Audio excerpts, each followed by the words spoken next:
A conversa de hoje será sobre como preservar a fertilidade e a nossa convidada será a professora doutora Teresa Almeida Santos.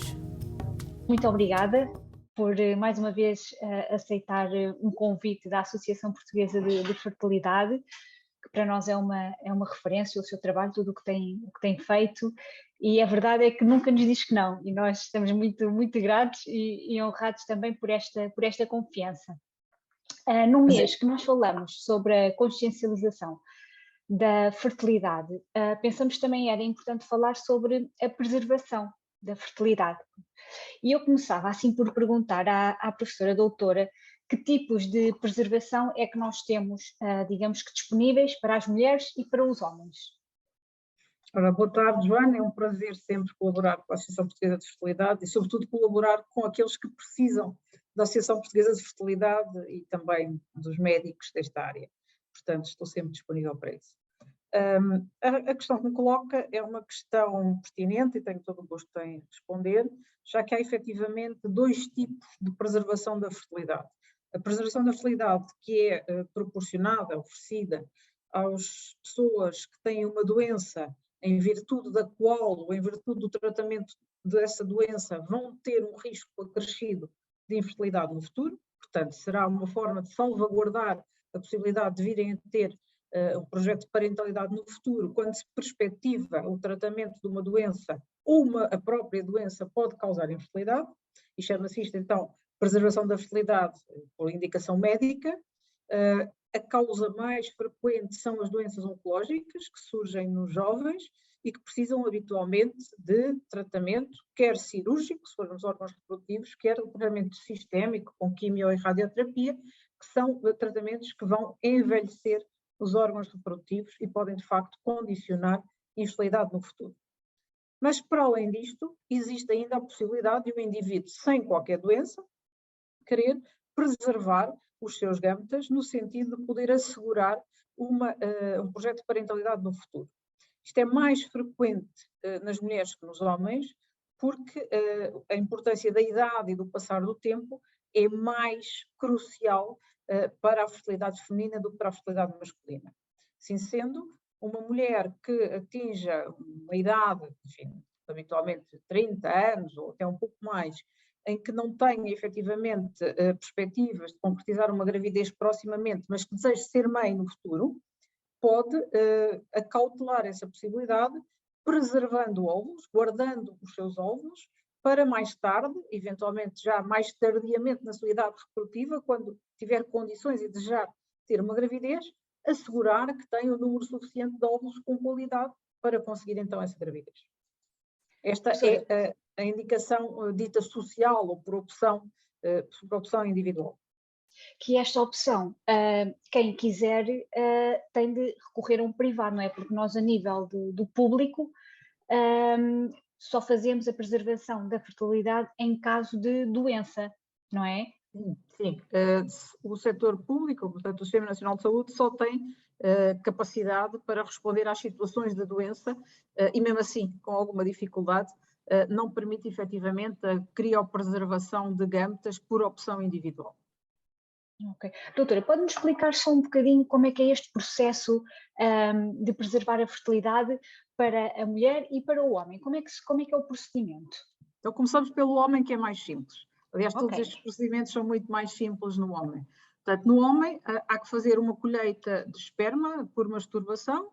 Os espermatozoides são selecionados de forma a podermos guardar aqueles que são teoricamente melhores, portanto mais móveis, e são depois congelados em várias palhetas para poderem mais tarde ser descongelados e utilizados forçosamente numa técnica de reprodução medicamente assistida. Portanto, um homem que tenha uma fertilidade normal e que produza uma quantidade normal de espermatozoides, com uma única colheita pode, em princípio, ter uma boa probabilidade de poder vir a usar esses espermatozoides e ter uma gravidez com uma companheira mais tarde. Se a fertilidade já estiver afetada, pode ser necessário mais do que uma colheita, naturalmente. Também tudo depende, naturalmente, das condições basais dos indivíduos, e nós sabemos que, enfim, muitos homens têm já uma qualidade de esperma deteriorada e isso é uma surpresa para eles. Enfim, o exemplo que posso dar é que dos candidatos a dadores de gametas, metade não cumprem os critérios exigidos para serem dadores de gametas. Portanto, não quer dizer que não sejam férteis, mas não têm os critérios, digamos, ideais para poder congelar e descongelar com segurança os seus gametas e ter alguma garantia de com eles vir a conseguir uma gravidez no futuro.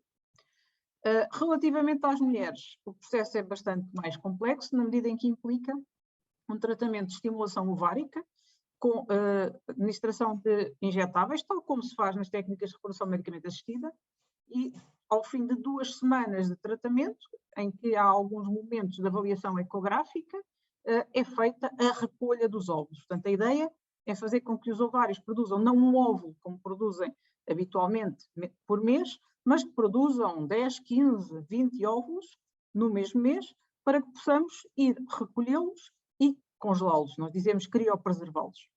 Com este número de óvulos, enfim, 12 a 15 óvulos, é possível uma razoável probabilidade de gravidez no futuro. Portanto, os óvulos ficarão criopreservados. Mais tarde, quando a mulher então decidir que é o momento de ter a gravidez, se os seus ovários não estiverem a funcionar adequadamente pela idade, ou porque houve, entretanto, alguma intercorrência ou alguma doença que levou a que ficasse impossibilitada de engravidar de forma natural, digamos assim, pode então dirigir-se ao local onde estão os óvulos criopreservados, eles serão descongelados, fecundados com os espermatozoides daquele que for o seu companheiro na altura, produzem-se embriões que depois poderão ser utilizados naturalmente para tentar uma ou eventualmente mais gravidezes. Deixar aqui uma nota de que isto são, enfim, planos B, não são planos que garantem efetivamente uma gravidez no futuro. Isto é preciso ter, nem no homem nem na mulher, é preciso ter esta noção. Eu ia colocar também essa pergunta, se pronto, só preservarmos a fertilidade, se efetivamente isso nos dá a garantia total que depois, quando pensarmos na questão da gravidez, pronto, como preservamos mais cedo, não é, um material genético, isto no caso, por exemplo, de uma mulher jovem, se depois quando pensa em engravidar, pronto, se corre tudo bem. E a verdade é que pode também haver depois ali algumas condicionantes. Sim, seguramente. Quanto mais jovem for a mulher quando criopreserva os óvulos, em princípio, maior número de óvulos é possível congelar e também melhor será a qualidade deles. Isso é muito claro, portanto, deixar aqui a noção de que para criopreservar ovócitos por opção individual, no caso da mulher, quanto mais cedo o fizer, melhor, porque melhor serão os óvulos. No entanto, nós não sabemos depois como é que estes óvulos vão resistir à descongelação, porque isto tem a ver com alguma variabilidade individual, e a qualidade dos embriões que resultarão destes óvulos também depende dos espermatozoides que forem usados na altura. E depois os embriões também terão que se implantar num útero que esteja receptivo. Portanto, esta noção de que criopreservar óvulos significa ter 100% de probabilidade de gravidez no futuro, não é verdade, não é? Portanto, aumenta-se a probabilidade, significativamente a probabilidade disso acontecer, mas não é uma garantia. O que significa, então, porque uma das minhas questões que também trazia aqui, que era em que fase da vida podemos pensar em preservar a fertilidade? E a verdade é que depende muito, não é, doutora? Porque se estiver, se calhar, numa situação aqui de preservação de doença oncológica ou por qualquer outro motivo, aí o expectável é que a pessoa ainda consiga fazer a preservação, porque sabemos que em alguns casos já não se vai a tempo, não é, de preservar a fertilidade. Felizmente cada vez menos, cada vez menos. Enfim, no início, e nós já fazemos preservação da fertilidade há mais de 10 anos neste país, no início as pessoas vinham já relativamente tarde, já na véspera de iniciar a quimioterapia, quando efetivamente propor 2 semanas de adiamento podia comprometer, de facto, a eficácia da terapêutica e o prognóstico. Felizmente, hoje em dia, as pessoas chegam cada vez mais cedo e os oncologistas também as referenciam cada vez mais cedo. E, portanto, é muito importante pesar, efetivamente, o desejo de preservar ovócitos, porque no homem o processo é rápido, não é? O desejo de preservar ovócitos e, portanto, a necessidade de dispor de 2 semanas antes da quimioterapia, com o eventual efeito que este atraso, digamos, poderá causar no prognóstico e na vida das pessoas. Daí que a mensagem seja, logo que se faz o diagnóstico de uma doença oncológica num jovem que tem ainda desejo de parentalidade, referenciar para um especialista em medicina da reprodução para poder ter tempo de, enfim, tomar a decisão de se pôr o processo em marcha e de colher os gametas sem comprometer o início da terapêutica oncológica. Isto, de facto, nas situações oncológicas.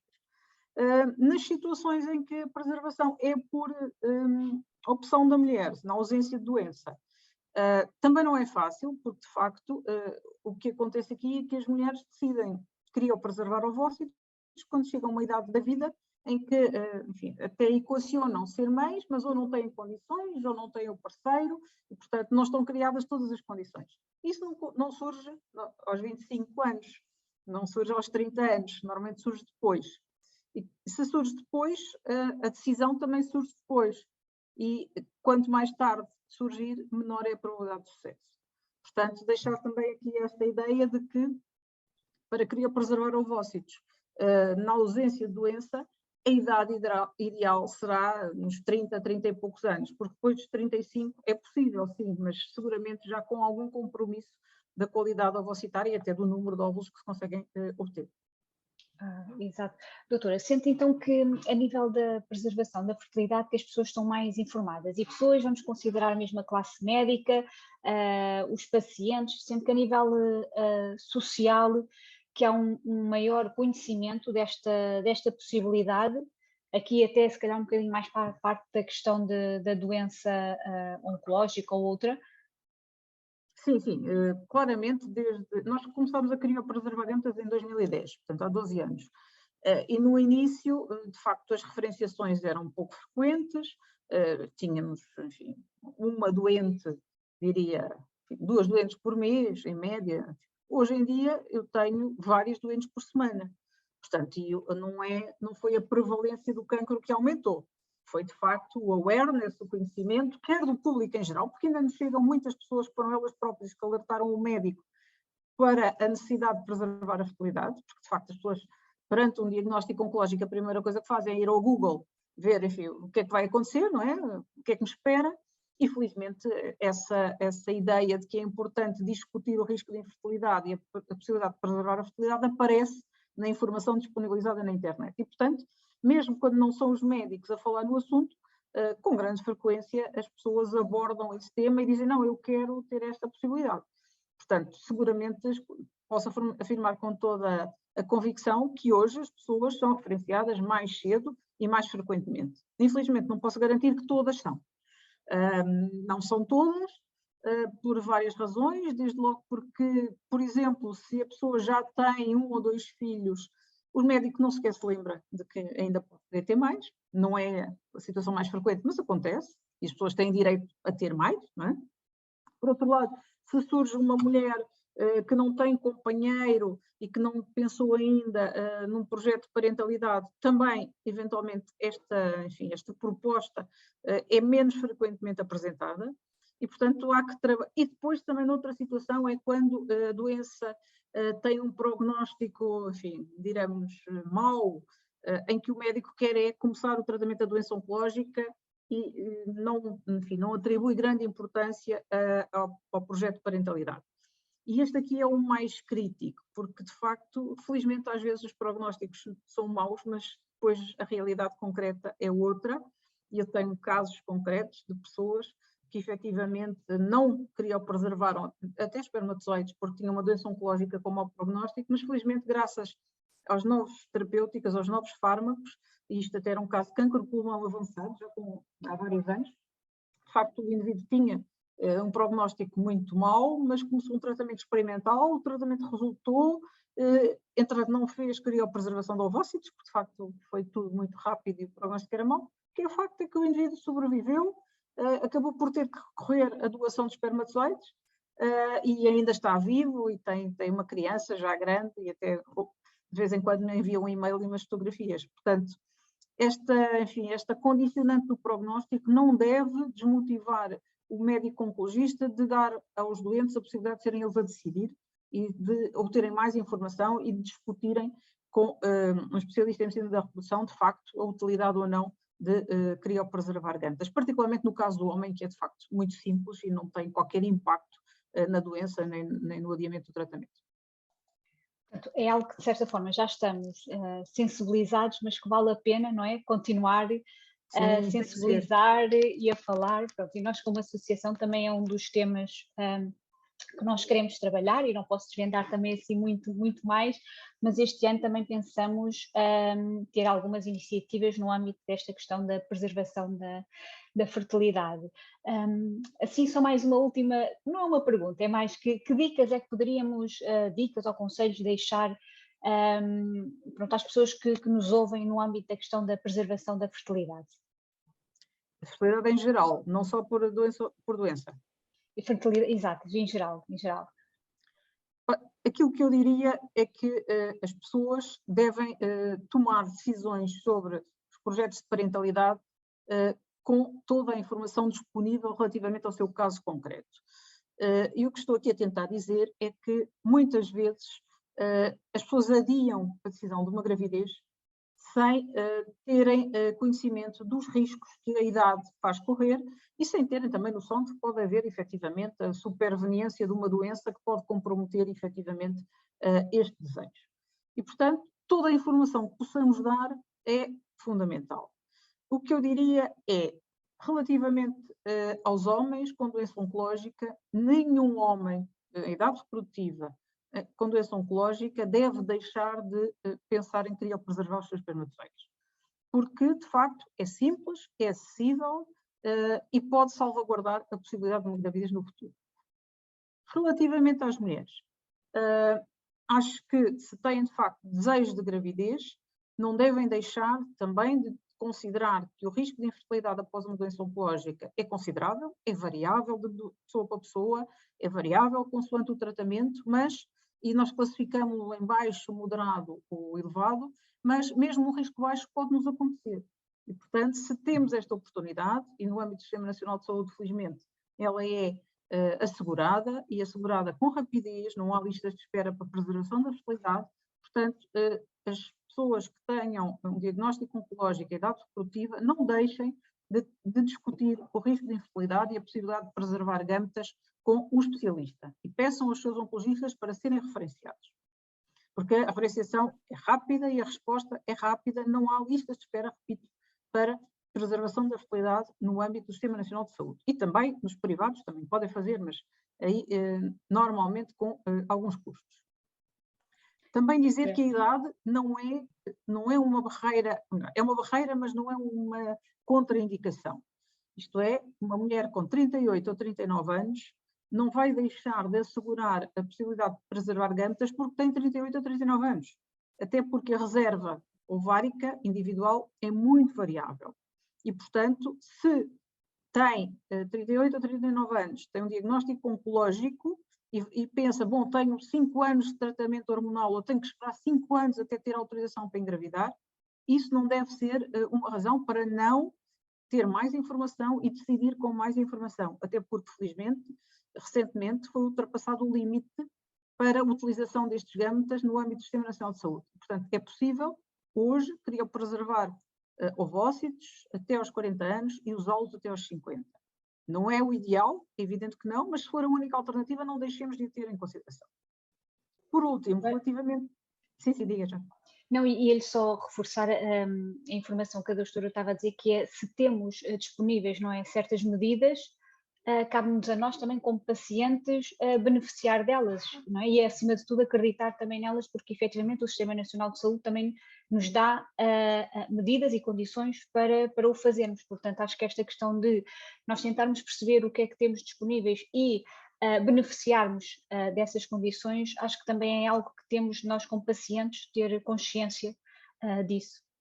Sim, e ter a noção de que aqui há de facto uma avaliação individual que é muito importante fazer, porque nem todas as mulheres de 38 ou 39 anos têm a mesma reserva ovárica, para o bem e para o mal, não é? Algumas poderão ter ainda uma boa hipótese de ter um número ótimo de óvulos para congelar, outras não terão, e aí, perante essa informação, tomarão a decisão, mas tomarão uma decisão individual, informadas da sua reserva ovárica e das suas possibilidades, e não porque têm 38 ou porque têm 39 anos.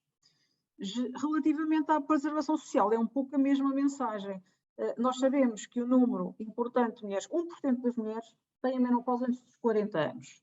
10% têm antes dos 45. E, portanto, com o adiamento da idade da primeira gravidez, pode acontecer que a mulher, quando decide engravidar, já está numa fase em que a sua reserva ovárica é mais baixa, porque está abaixo da média, e isso acontece.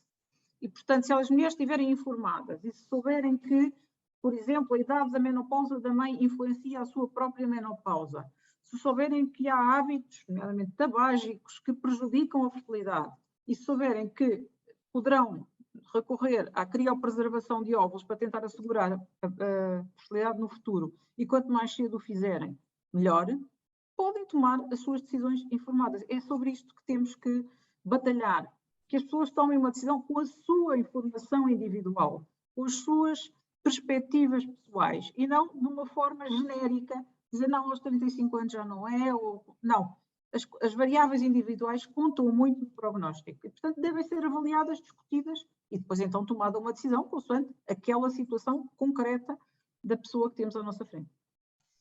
É importante realmente reforçar que cada caso é um caso, não é? Nem todas, uma mulher de 35 anos, ou melhor, duas mulheres de 35 anos, que a questão da saúde reprodutiva pode ser muito diferente, não é? E nós às vezes ouvimos histórias e temos sempre tendência às vezes a comparar um bocadinho ou assumir um bocadinho a história da outra pessoa para nós, mas efetivamente não o devemos fazer e reforçar mesmo que cada caso é um caso, o que funciona para uma pessoa pode não funcionar para outra e também acima de tudo que a professora doutora falou muito e que eu concordo perfeitamente, que é a questão da informação, não é? Que nós também temos trabalhado muito esta questão, que é informação é conhecimento e as pessoas também ficam mais capacitadas para depois poderem tomar decisões juntamente com o especialista. Portanto, acho que todas estas dicas que a professora doutora nos deu foram muito importantes. Acho que vamos conseguir ajudar, pelo menos, a clarificar algumas questões que às vezes não temos tão claras ou até desconhecemos, e quem nos vai ouvir, tenho a certeza que vai gostar desta nossa conversa. Professora doutora, não sei se quer acrescentar mais alguma coisa. Não, eu deixaria aqui apenas o lema de uma campanha de que fui, enfim, mentora há alguns anos atrás, que é cuida da tua fertilidade, que as pessoas cuidem da sua fertilidade, porque de facto tem que ser cuidada enquanto são jovens para poderem efetivamente concretizar o desejo de parentalidade, aqueles que o têm, naturalmente, mais tarde. Isto é importante, insistir na saúde sexual e reprodutiva, insistir nos hábitos saudáveis, no controle do peso, porque tudo isso pode, de facto, ser determinante mais tarde, quando se deseja, de facto, uma gravidez. Ok. Professora doutora, mais uma vez, muito obrigada pela sua disponibilidade. E bom trabalho.